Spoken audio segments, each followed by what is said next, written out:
질환입니다. 여러분들 뭐 잘 아시겠지만은 여기 계신 분들 중에서도 요통 앓고 계신 분도 있으실 것 같고 또 앓으셨던 분도 또 아마도 앞으로 앓으실 분들 대부분이실 것 같습니다. 통계를 보면은 일반인들 조사를 해봤을 때 대개 10분 중에서 한 2분 정도는 현 상태에서 요통을 앓고 계시다고 되어 있고 평생 이렇게 조사를 해보면은 대부분 80% 이상에서 요통을 앓는다고 되어 있습니다.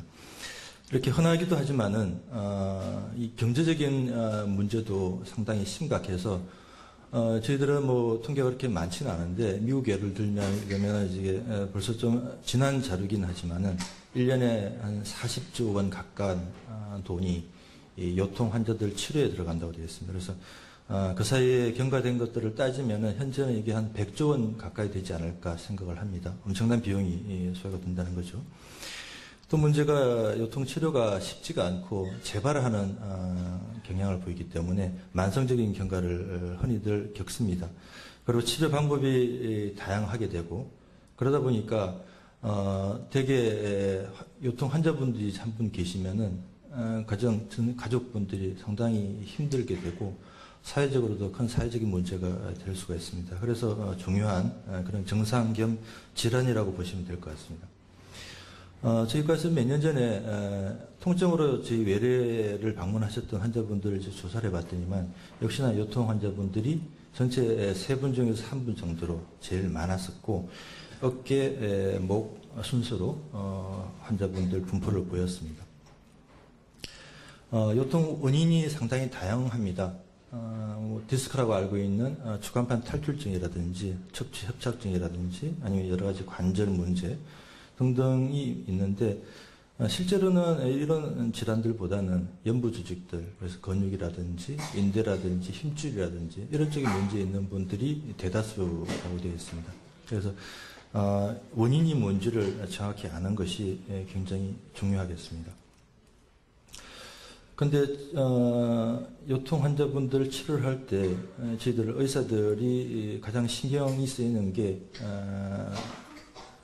시급하게 치료를 해야 될 문제가 없는지, 예를 들어서 골절이 있다든지 아니면 척추 또는 이제 주위에 있는 어떤 종양, 암전 또는 감염성 질환 이런 것들이 없는지, 또는 신경 다발 마미총이라고 이제 의학적 얘기를 하는데 이런 신경 다발에 심한 신경 손상이 있다든지 이런 질환들은 잘못 시기를 놓칠 경우에는 굉장히 큰 문제를 일으킬 수 있는 그런 질환들입니다. 그래서 이런 것들이 없는지를 의사 입장에서는 굉장히 신경 써서 처음에 진단을 하게 됩니다. 그러다 보니까 뭐 엑스레이 검사를 한다든지 MRI 검사를 한다든지 이런 검사들을 하게 되는 경우가 많습니다. 특히나 어떤 위험 요소를 가지신 분들, 너무 고령이라든지 또는 너무 어린데 이제 허리가 아프다든지 종양이 있다든지 이런 위험 요소가 있을 때는 꼭 검사를 저희들이 하게 됩니다. 재활 치료 방법은 아까도 말씀드렸지만 상당히 다양합니다.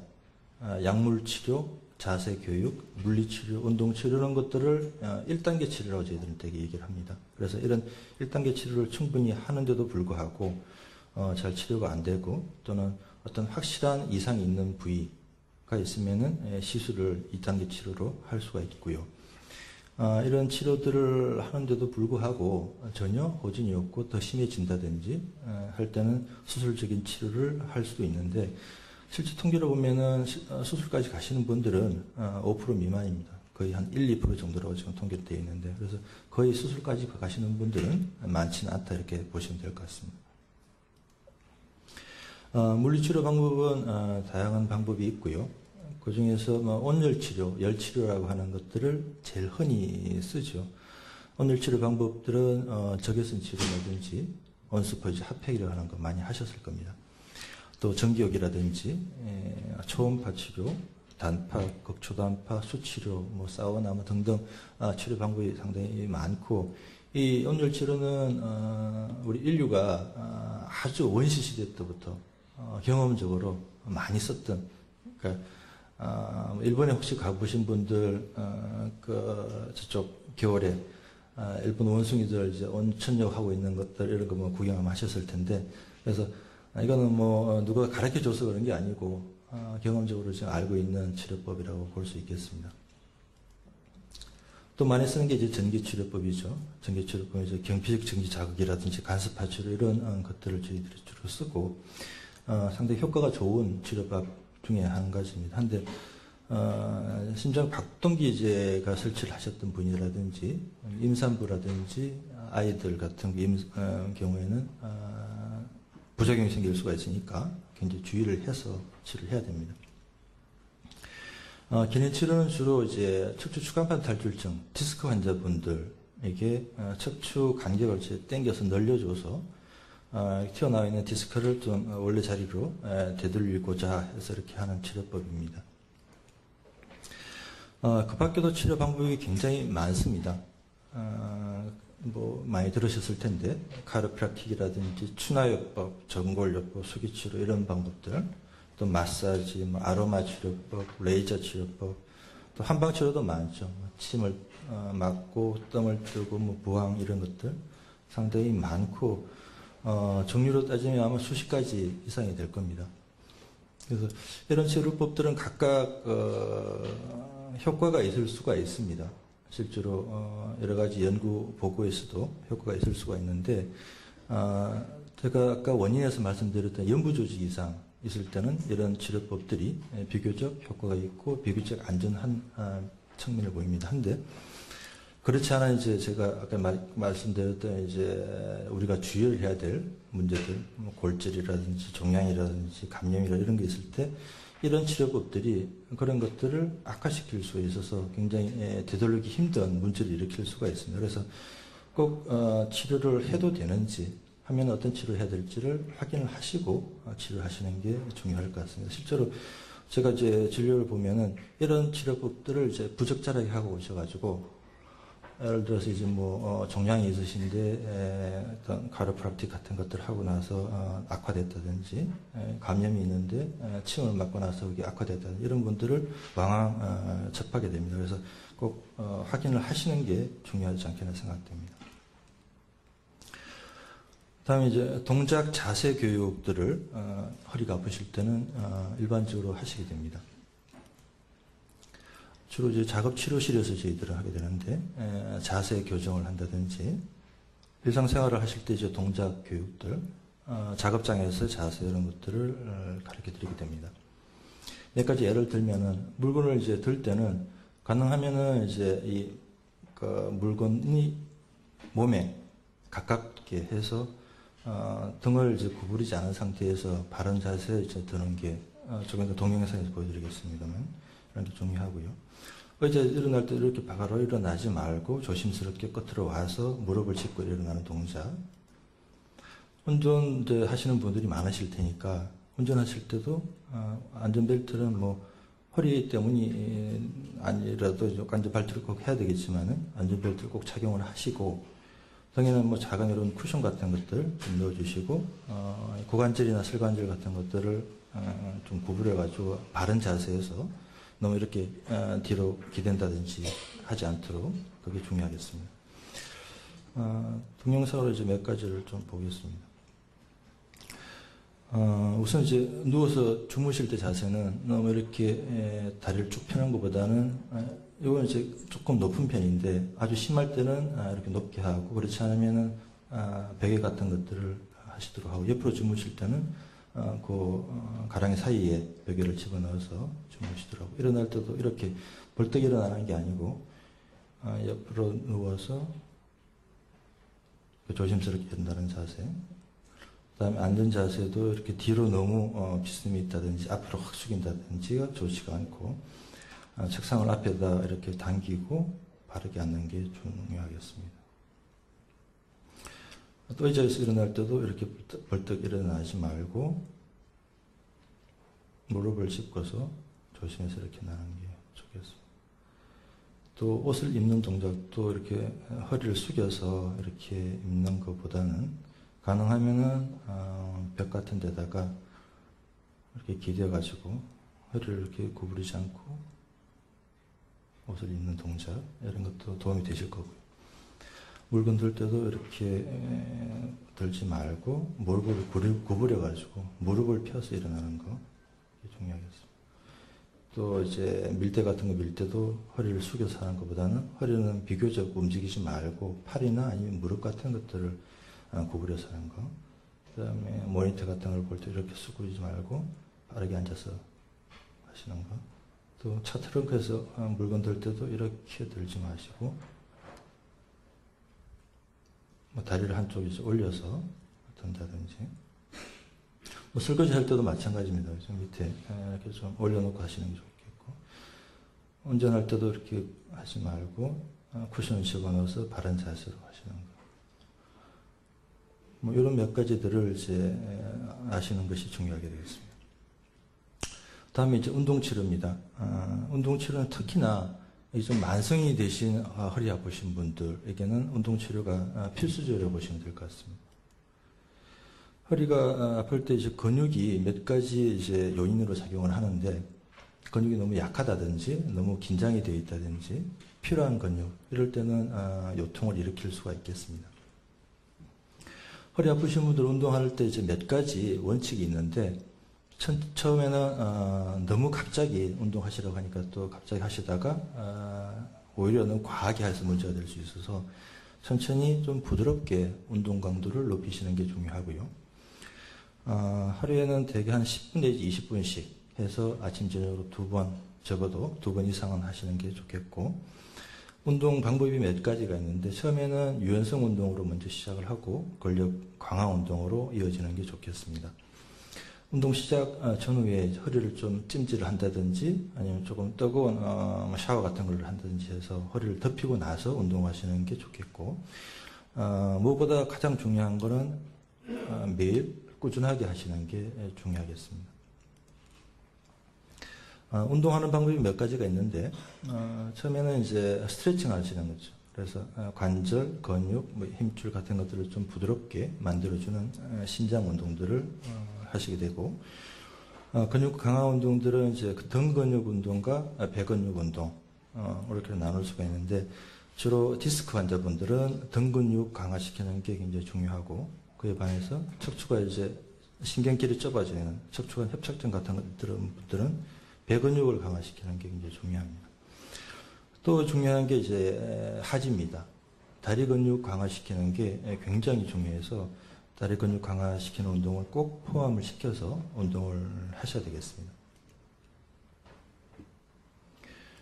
운동하는 것 중에서 좀 몇 가지를 좀 소개를 드리겠습니다. 일단 장소가 중요한데, 너무 푹신한 이제 침대 위라든지 이런 데는 좋지 않고, 또 너무 딱딱한 바닥도 좋지가 않습니다. 바닥에다가 매트 같은 걸 깐다든지 아니면은 요 같은 걸 까시고 하시는 게 좋겠고, 처음에 봤었던 거는 이제 우리 배 근육 강화시키고 골반 운동이었고, 두 번째는 다리를 당겨가지고 양 다리를 이제 번갈아 가면서 당겨서 스트레칭 하시는 거, 또 양쪽 다리를 같이 당겨서 스트레칭 하시는 운동.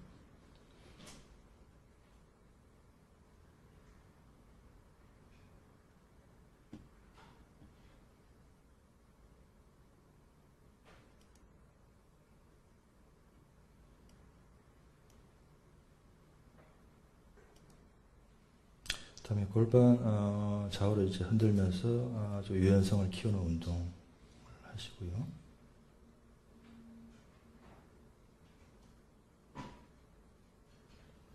그다음에 이제 윗몸 일으키기 해당되는 운동, 이건 이제 복근 운동이 되겠죠. 배 근육들을 강화시키는 운동이 되겠습니다. 그다음에 이제 주로 누워서 자전거 타는 운동이라고들 많이들 얘기하시는 운동이 되겠습니다. 이거는 골반 주위 근육들과 다리 근육들을 강화시키는 운동이 되겠습니다. 그 다음에 이제 숙여서 이 등 근육과 골반 주위 근육들을 좀 스트레칭 하시는 운동 되겠고요.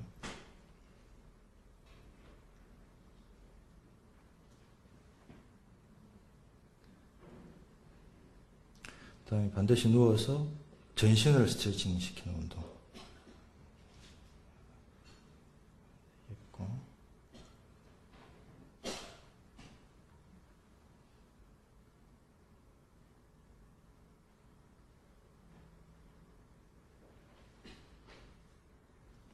그다음에 이제 이 팔꿈치를 붙인 상태에서 목과 등을 뒤로 당겨줘가지고 스트레칭 하시는 운동 되어 있고,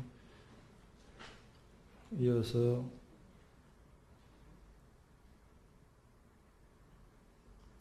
팔꿈치를 편 상태에서 전체적으로 좀 들어주는 운동이 되겠습니다.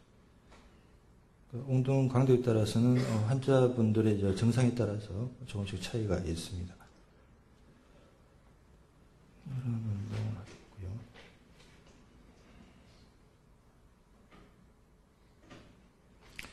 그 다음에 들어누운 상태에서 양쪽 다리를 번갈아 가면서 들어서 등 근육과 그 다리 뒤쪽 근육을 강화시키는 운동이 되겠습니다.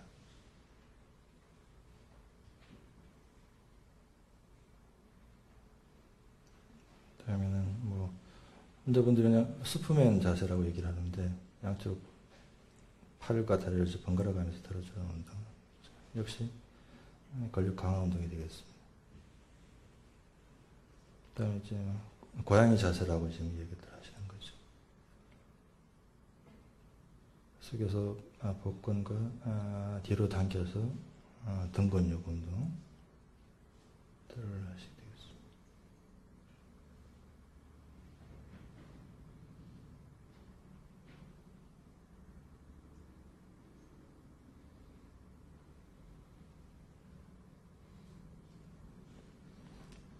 같은 자세에서 다리를 뒤로 드는 동작.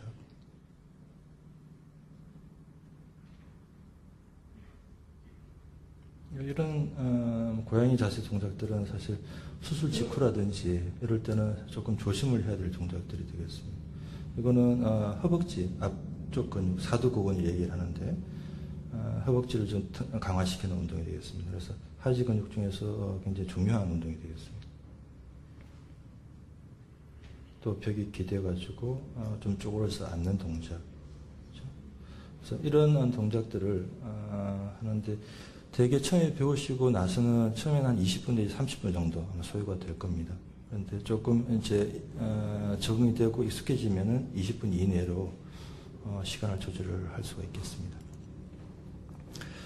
지금까지 말씀드렸던 게 1단계 치료법들이라고 제가 말씀을 드렸었고, 이런 치료들이 별로 효과를 보이지가 않고 증상이 심하다든지 말씀드린 대로 특별한 문제가 있을 때는 주사요법들을 하고 여러 가지 주사요법들을 쓸 수가 있습니다.